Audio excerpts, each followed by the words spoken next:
Bismillahirrahmanirrahim. Assalamualaikum warahmatullahi wabarakatuh. Anak-anak, selamat datang di kelas matrikulasi untuk kelas 10 jurusan IPA dan IPS di Man Insan Cendekia, Kota Kendari. Nah, hari ini kita akan melanjutkan materi terkait dengan matrikulasi matematika bersama saya, Pak Dino. Pada hari ini kita akan masuk pada topik baru, yakni geometri. Nah, untuk topik geometri ini terdapat 3 pokok bahasan utama yang akan menjadi pokok bahasan kita pada hari ini, yakni persamaan garis lurus, kemudian yang kedua adalah fungsi kuadrat, dan yang ketiga adalah trigonometri. Tentu untuk persamaan garis lurus dan fungsi kuadrat ini kalian sudah memperoleh materi tersebut ketika kalian duduk di bangku SMP atau MTS. Tetapi mungkin materi trigonometri ini merupakan materi yang baru yang kalian dapatkan. Jadi silakan simak sampai habis topik bahasan kita kali hari ini. Oke, langsung saja. Untuk pertama kita masuk di topik persamaan garis lurus.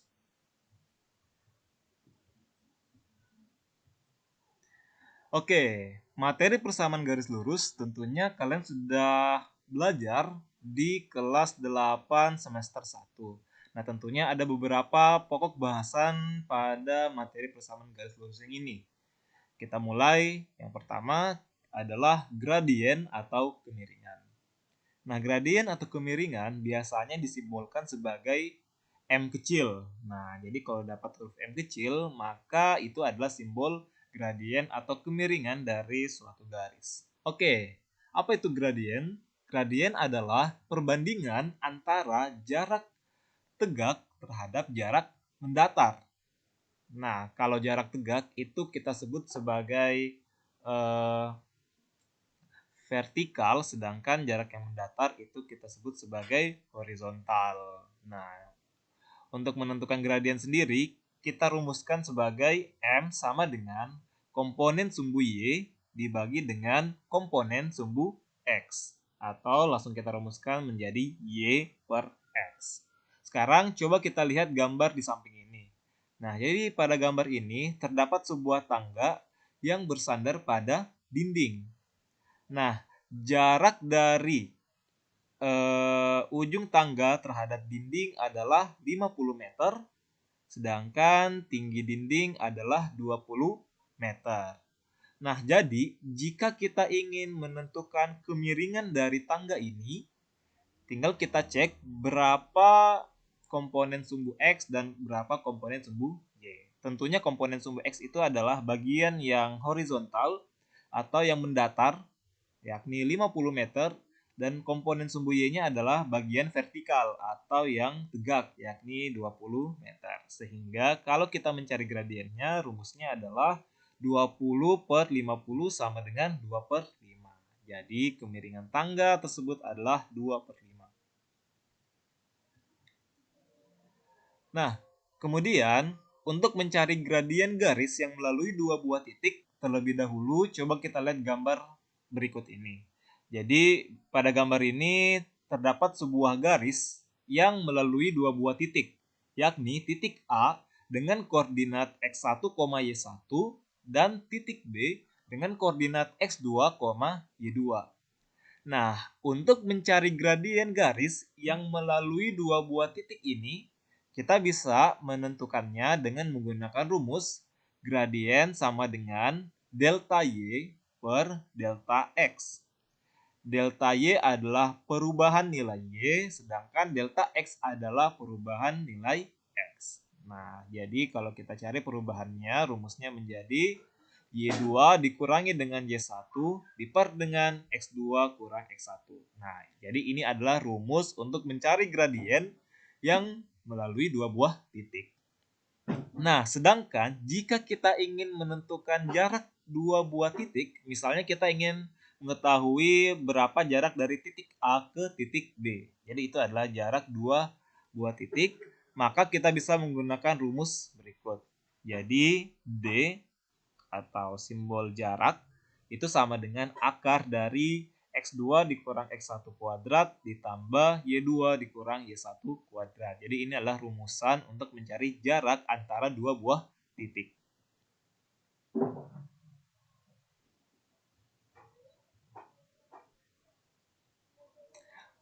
Oke, selanjutnya kita akan membahas gradien untuk garis yang saling sejajar dan garis yang saling tegak lurus. Kita mulai dari garis yang saling sejajar terlebih dahulu. Oke, di sini kita punya gambar, terdapat 4 buah garis, yakni garis G, kemudian garis H, kemudian garis K, dan terakhir adalah garis L. Nah, ternyata keempat garis ini saling sejajar. Jika dua atau lebih garis saling sejajar, maka konsep yang kita gunakan adalah MG sama dengan ML. Nah, maksudnya adalah kalau kita punya garis G sejajar dengan garis L, maka gradien dari garis G sama dengan gradien dari garis L. Jadi intinya kalau garis itu saling sejajar, maka gradiennya bernilai sama. Nah, sedangkan jika dua buah garis saling tegak lurus, misalnya di sini kita punya garis G, ini garis G, ternyata dia tegak lurus dengan garis H yang ini, maka konsep gradien yang kita gunakan adalah perkalian gradiennya sama dengan negatif 1. Jadi gradien garis G dikalikan dengan gradien garis H itu sama dengan negatif 1. Oke, ini adalah beberapa rumus untuk mencari gradien jika diketahui persamaannya. Jadi untuk menentukan gradien garis dengan persamaan Y sama dengan AX tambah B, maka gradien dari garis yang berbentuk seperti ini adalah A, di mana A ini adalah koefisien dari X. Jadi kalau kita punya garis dengan persamaan Y sama dengan 2X tambah 7, maka gradiennya adalah 2. Mengapa? Karena koefisien dari X adalah 2.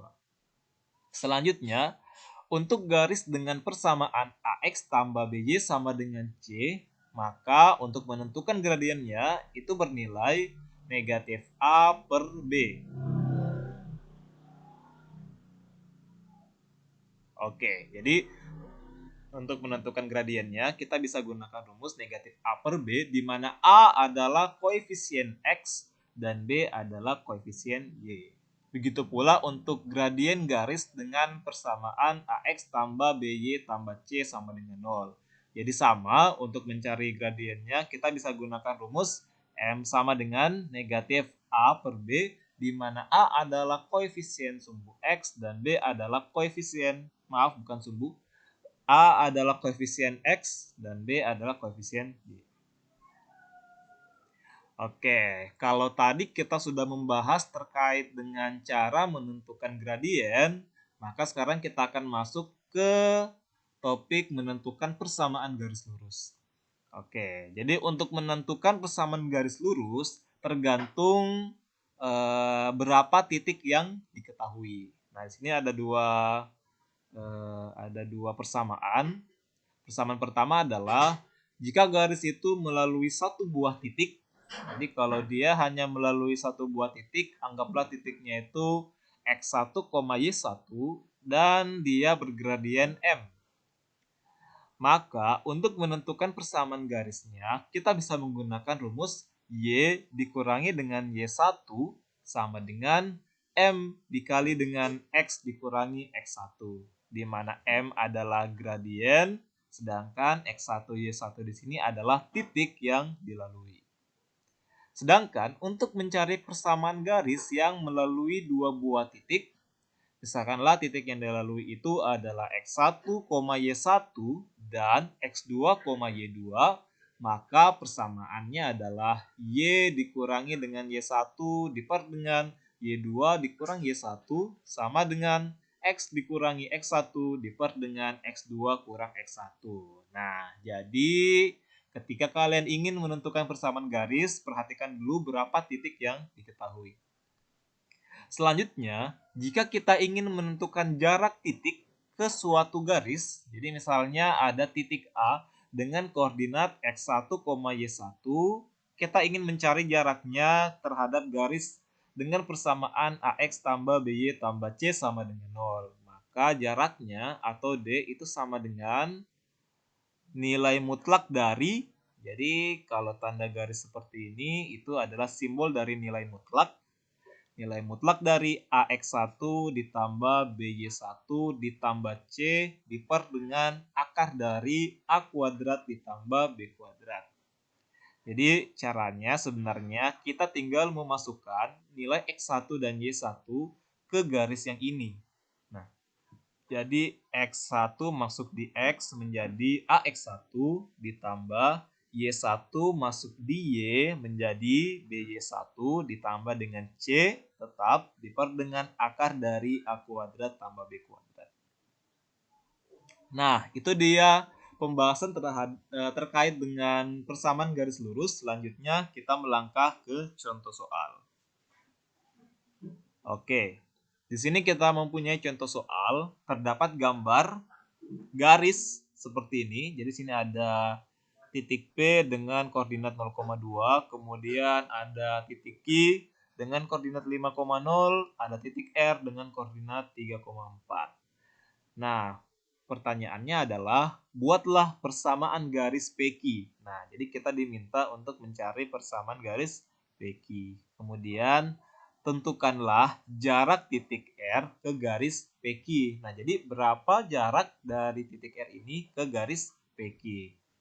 Nah, terakhir, jika garis L memiliki kemiringan yang sama dengan garis PQ dan melalui titik R, pertanyaannya tentukanlah persamaan garis L. Oke, kita akan mulai pembahasan untuk soal ini.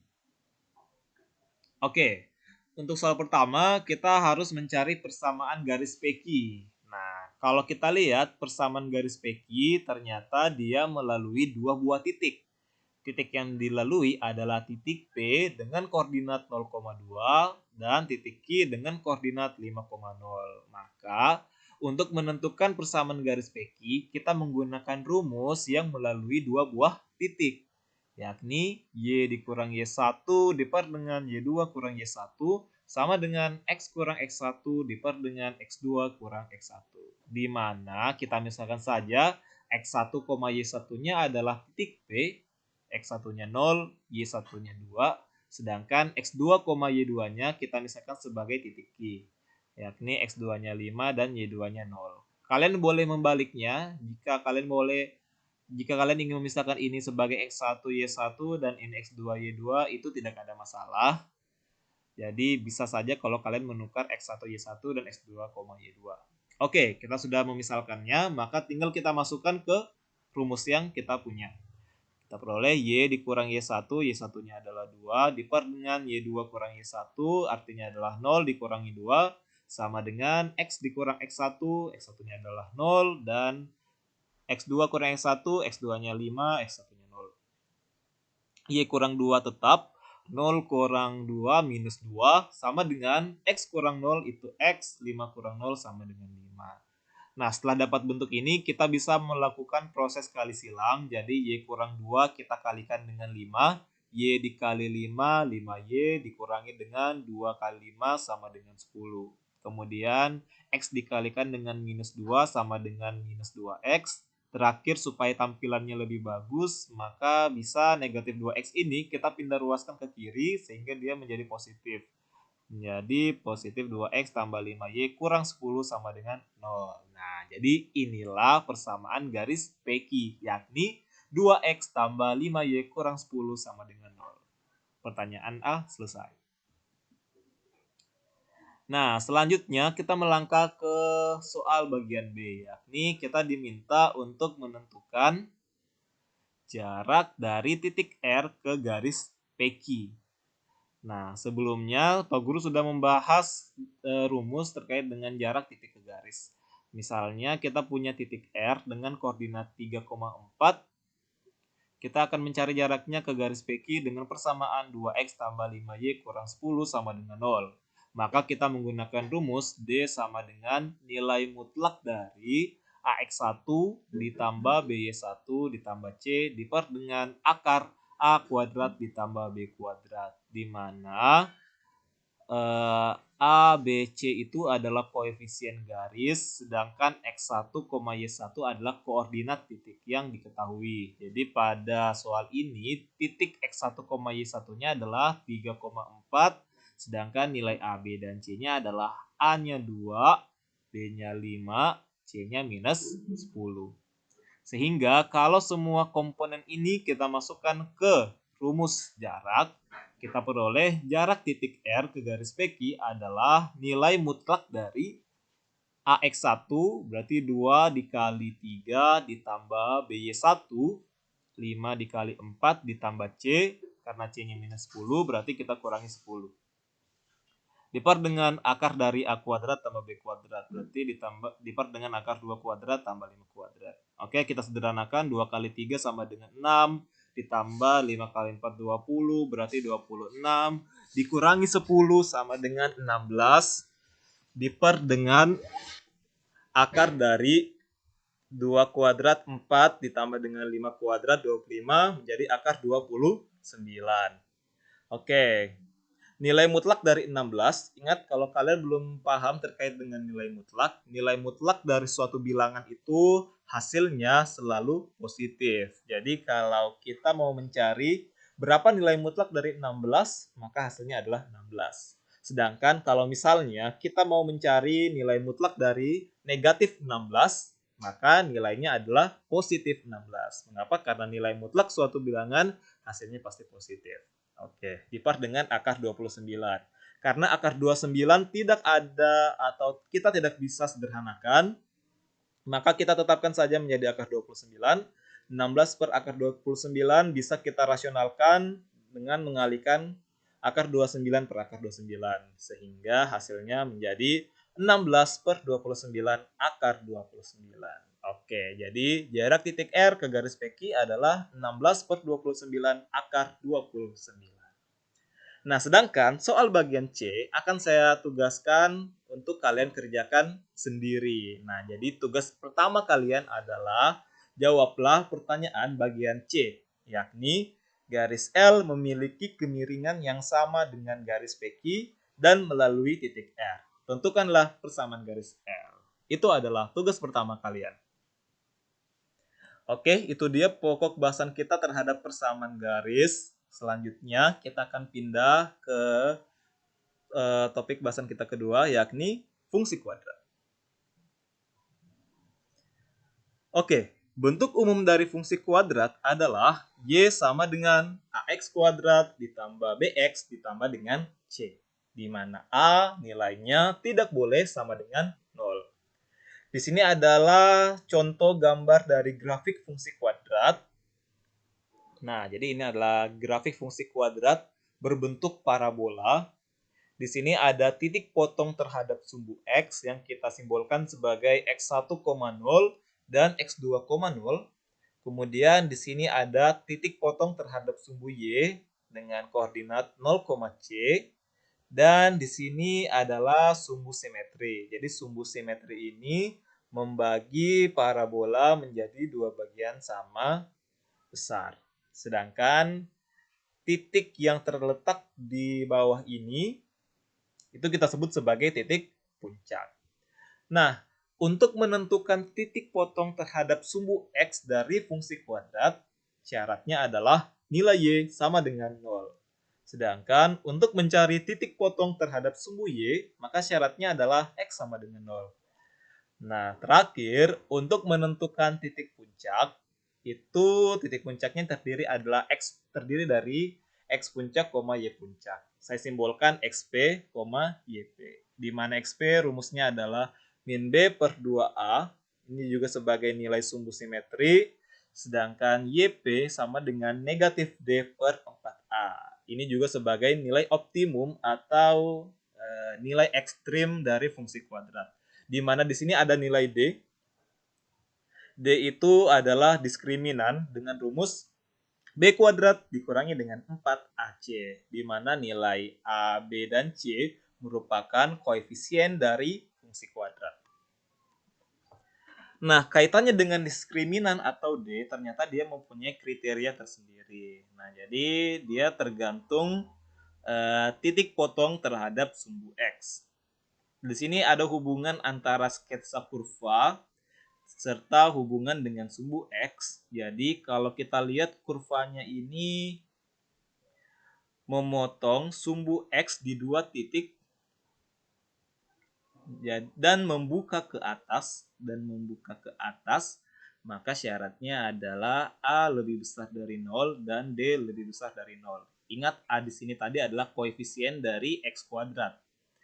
Begitu pula kalau kurvanya itu memotong sumbu X di dua titik, jadi ini adalah titik potong, ini adalah sumbu X, maka sama, syaratnya tetap D lebih besar dari 0, tetapi yang membedakan adalah nilai A lebih kecil dari 0. Mengapa? Karena kalau grafiknya membuka ke atas, maka nilai A harus lebih besar dari 0. Sedangkan kalau grafiknya membuka ke bawah, maka nilai A-nya lebih kecil dari 0. Jadi hubungan pertama adalah jika dia memotong sumbu X di dua titik, maka syaratnya adalah D lebih besar dari 0. Selanjutnya, jika kurva menyinggung sumbu X di satu titik atau memotong sumbu X di satu titik, seperti ini, dia memotong di satu titik, apakah itu membuka ke atas atau membuka ke bawah, maka syarat yang kita gunakan adalah D sama dengan 0. Terakhir, jika dia sama sekali tidak memotong sumbu X, apakah dia itu membuka ke atas seperti ini atau membuka ke bawah seperti ini, maka syaratnya adalah diskriminan lebih kecil dari 0. Nah, di sini terbagi menjadi dua definisi. Ada definisi definit positif dan definit negatif. Jadi definit positif maknanya adalah kurva itu terletak di atas sumbu X, dan nilainya selalu positif. Maka syaratnya A lebih besar dari 0 dan D lebih kecil dari 0. Sedangkan definit negatif maknanya adalah kurva terletak di bawah sumbu X dan nilainya selalu negatif. Maka syarat yang digunakan adalah A lebih besar dari 0 dan di sini ada salah pengetikan, harusnya A lebih kecil dari 0 dan D lebih kecil dari 0. Nah, kalau tadi kedudukan garis terhadap sumbu X, maka sekarang kita akan membahas kedudukan garis terhadap parabola. Jadi tentunya terdapat garis dan terdapat parabola. Kita akan melihat hubungannya. Hubungan pertama adalah garis G. Jadi ini ada garis G memotong parabola H di dua titik. Nah, jadi ini adalah titik potong garis terhadap parabola. Jadi ada dua titik. Maka jika garis dan parabola berpotongan di dua titik berbeda, maka syarat yang kita gunakan adalah diskriminan lebih besar dari 0. Dalam hal ini, karena diskriminan rumusnya adalah B kuadrat dikurangi dengan 4AC, maka kita peroleh B kuadrat dikurang 4AC lebih besar dari 0. Nah, hubungan kedua adalah jika garis G menyinggung parabola H di satu titik. Nah, atau istilahnya dia berpotongan di satu titik. Maka syarat yang kita gunakan adalah diskriminan sama dengan 0 atau B kuadrat dikurang 4AC sama dengan 0.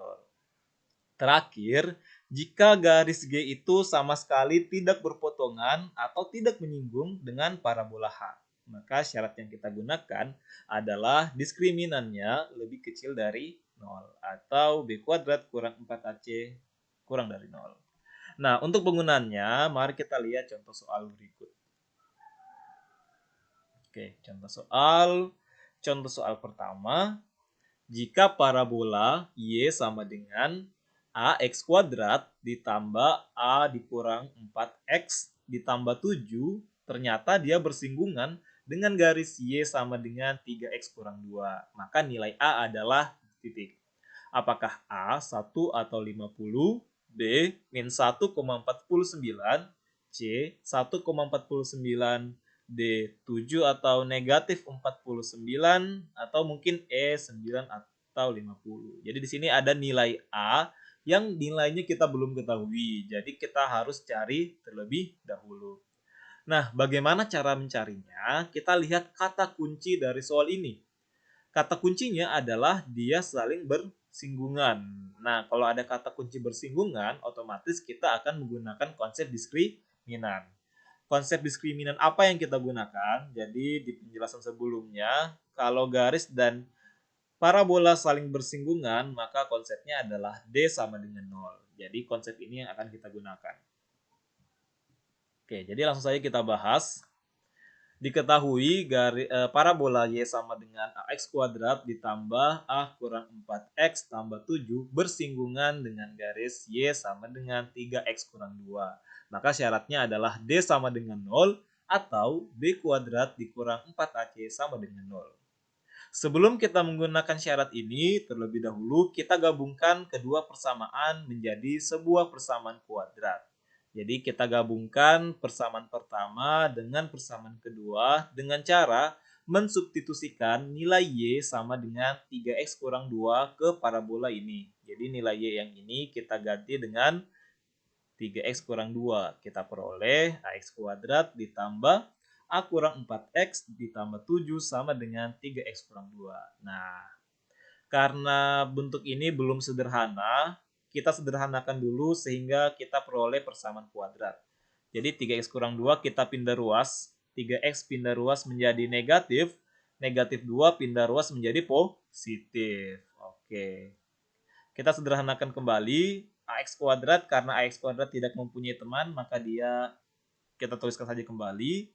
Kemudian A kurang 4X, dia mempunyai teman negatif 3X. Maka kita operasikan A kurang 4 dikurangi 3 itu sama dengan A dikurang 7X. Terakhir, 7 ditambah 2 sama dengan 9. Sama dengan 0. Oke, kita sudah mempunyai persamaan kuadrat baru yang sederhana. Maka kita bisa langsung menggunakan syarat yang kita punya, yakni B kuadrat dikurangi 4AC sama dengan 0, di mana nilai A, B, dan C ini merupakan koefisien dari persamaan kuadrat yang sudah kita peroleh. Jadi A di sini adalah A, B-nya adalah A kurang 7, jadi ingat B itu adalah koefisien dari X, sedangkan C adalah konstanta, maka nilai C-nya adalah 9. Tinggal kita masukkan nilai B-nya A kurang 7, A kurang 7 kuadrat dikurangi dengan 4 dikali A dikali dengan C, C-nya adalah 9. A kurang 7 kuadrat kita sederhanakan menjadi A kuadrat dikurangi dengan 14A ditambah dengan 49 dikurangi dengan 4 dikali A dikali 9 sama dengan 36A sama dengan 0.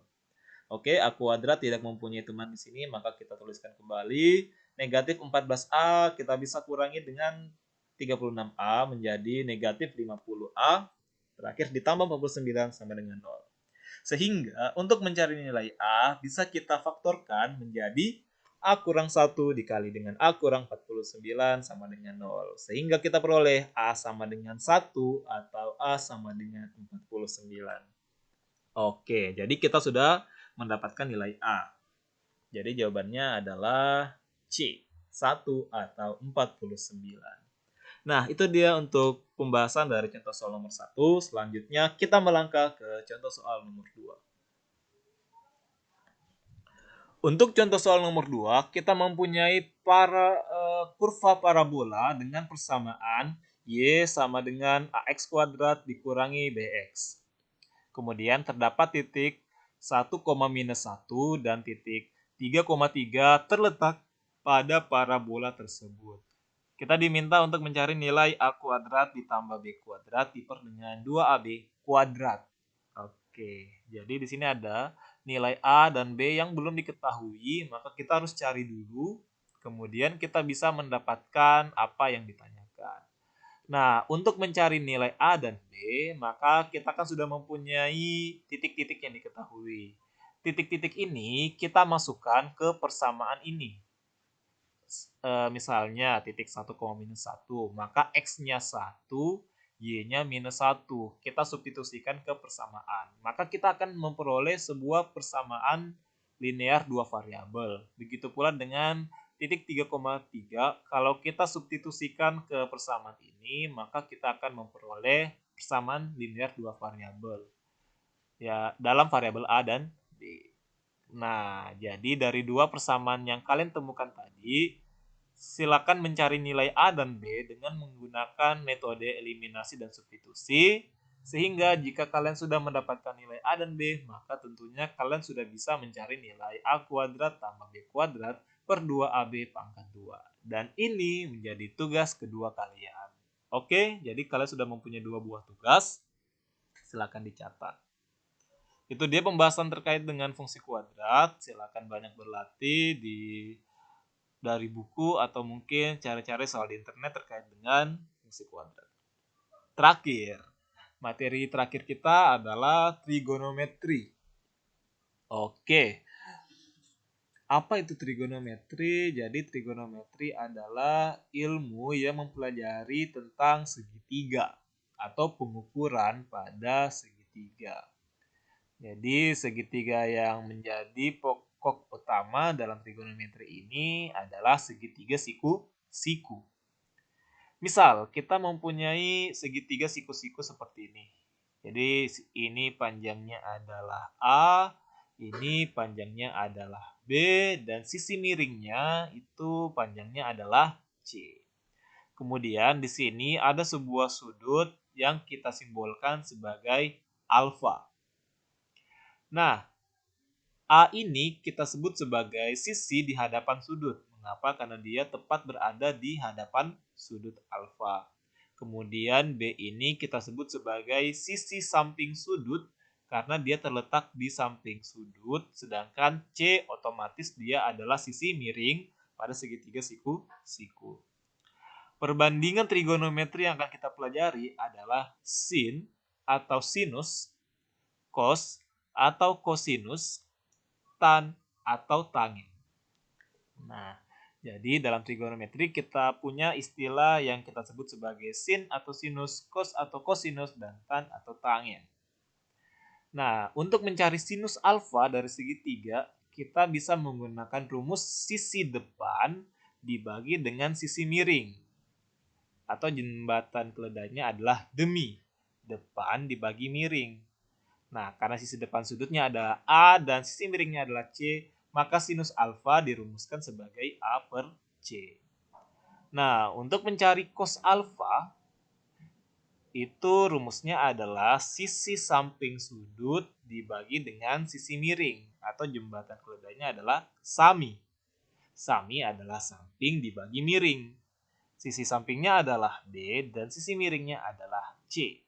Jadi cos alfa sama dengan B per C. Terakhir, untuk mencari tangent alfa, dia rumusnya adalah sisi di depan sudut dibagi dengan sisi samping. Atau jembatan keledainya adalah desa. Depan bagi samping. Sisi depannya adalah A, sisi sampingnya adalah B, sehingga tangent alfa adalah A per B. Nah, jadi ini adalah 3 perbandingan trigonometri pada segitiga, yakni sinus, kosinus, dan tangent. Untuk menghafalkannya, tinggal ingatkan saja jembatan keledainya, yakni demi, sami, desa. Saya ulangi, demi, sami, desa. Sin, demi, kos, sami, tan, desa. Demi adalah depan bagi miring, sami adalah samping dibagi miring, dan desa adalah depan dibagi samping. Nah, selain sinus, kosinus, dan tangent, ternyata ada 3 rumus lagi, yakni kosek atau kosekan, sec atau sekan, dan kotan atau kotangen. Nah, ternyata mereka adalah kebalikan dari sinus, kosinus, dan tangent. Kosekan adalah kebalikan dari sin, jadi kosekan alfa sama dengan 1 per sinus alfa. Kemudian untuk sekan, dia adalah kebalikan dari cos, jadi nilainya adalah 1 per cosinus alfa. Sedangkan kotangen adalah kebalikan dari tangen, yakni 1 diper dengan tangen alfa. Kemudian di sini ada rumus identitas dasar dalam trigonometri. Jadi berlaku hubungan sinus kuadrat alfa ditambah kosinus kuadrat alfa itu nilainya sama dengan 1. Nah, jadi bentuk ini nilainya sudah pasti 1. Di sisi lain, kalau kita ingin mencari sinus kuadrat alfa, maka nilainya adalah 1 kurang cos kuadrat alfa. Asalnya dari cos kuadrat alfa kita pindah ruaskan menjadi negatif. Begitu pula kalau kita ingin mencari cos kuadrat alfa, itu nilainya adalah 1 dikurangi dengan sin kuadrat alfa. Asalnya adalah sin kuadrat alfa, kita pindah ruaskan menjadi negatif. Begitu pula dengan yang kedua, ada persamaan tangin kuadrat alfa ditambah 1, ternyata itu hasilnya sekant kuadrat alfa. Terakhir, 1 ditambah dengan kotangin kuadrat alfa itu sama dengan kosekant kuadrat alfa. Selanjutnya kita melangkah ke nilai perbandingan sudut istimewa.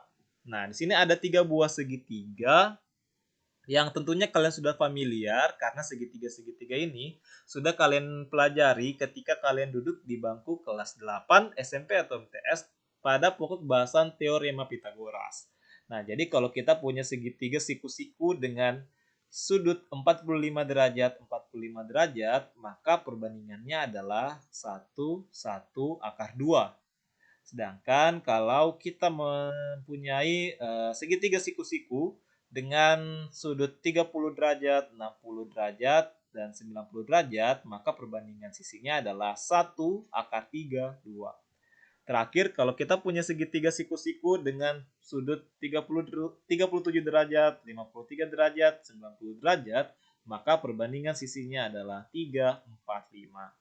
Nah, ternyata dari segitiga ini kita bisa mencari nilai sinus, kosinus, dan tangen dari sudut-sudut istimewa. Sebagai contoh, berapakah nilai dari sinus 30 derajat? Nah, maka untuk mencari sinus 30 derajat, ingat sinus itu rumusnya adalah demi sisi depan dibagi dengan sisi miring. Artinya adalah sin 30 derajat nilainya adalah 1/2. Nah, itu dia. Kita sudah dapat nilai sin 30. Kemudian kalau kita ingin mencari cos 30, maka cos 30 untuk mencarinya kita gunakan konsep sami. Jadi sisi samping sudut 30 derajat adalah akar 3 dan sisi miringnya adalah 2, maka cos 30 nilainya adalah akar 3/2 atau 1/2 akar 3. Kalau tangen 30, maka kita gunakan konsep desa, depan bagi samping. Sisi depan 30 adalah 1, jadi sisi depannya. Dan sisi samping 30 adalah akar 3, maka tangen 30 adalah 1 per akar 3. Atau kalau kita sederhanakan menjadi 1/3 akar 3. Begitu pula kalau untuk sudut 60 derajat. Jadi kalau misalnya kita ingin mencari nilai sinus 60 derajat, maka sinus itu demi depan dibagi miring, sisi depan dari sudut 60 derajat adalah akar 3. Jadi nilai sisi depan dari 60, sisi miringnya adalah 2, maka sin 60 adalah akar 3/2 atau 1/2 akar 3. Cos 60 sendiri adalah sisi samping diper dengan sisi miring atau sami. Sisi samping sudut 60 derajat adalah 1, sisi miringnya 2, maka cos 60 sama dengan 1/2. Terakhir untuk tangen 60 adalah depan dibagi dengan samping atau desa. Sisi depan dari 60 derajat adalah akar 3, sisi sampingnya adalah 1, maka tangen 60 adalah akar 3/1 atau akar 3. Nah, kita sudah mendapatkan nilai sinus dan kosinus serta tangen dari sudut 30 dan 60 derajat. Kalian bisa menggunakan cara yang sama untuk mencari hubungan untuk sudut 45 derajat serta sudut 37 dan 53 derajat. Nah, hasil yang kalian peroleh kita ringkas dalam tabel berikut. Nah, jadi ini tadi adalah hasil dari perbandingan trigonometri dari sudut-sudut istimewa. Di sini ada sudut 0 derajat, 30 derajat, 37 derajat, 45, 53, 60, dan 90. Jadi jika kita ingin mencari nilai sinus 0 itu sama dengan 0, sinus 30 sama dengan 1/2, sinus 37 mendekati 3/5, sinus 45 derajat sama dengan 1/2 akar 2, sinus 53 derajat mendekati 4/5, sinus 60 derajat sama dengan 1/2 akar 3, dan sinus 90 derajat itu sama dengan 1. Itu juga berlaku untuk kosinus. Jadi ternyata kosinus 0 itu sama dengan 1. Kosinus 30 derajat sama dengan 1/2 akar 3. Kosinus 37 derajat sama dengan 4/5. Kosinus 45 derajat sama dengan 1/2 akar 2. Kosinus 53 derajat sama dengan 3/5. Kosinus 60 derajat sama dengan 1/2. Dan kosinus dari 90 derajat bernilai 0. Terakhir untuk mencari tangen 0 sama dengan 0. Tangen 30 derajat sama dengan 1/3 kali 3. Tangen 37 derajat sama dengan 3/4. Tangen 45 derajat sama dengan 1. Tangen 53 derajat sama dengan 4/3.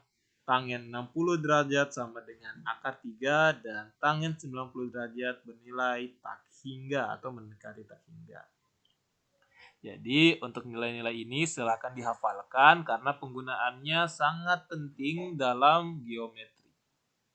Kita melangkah ke contoh soal.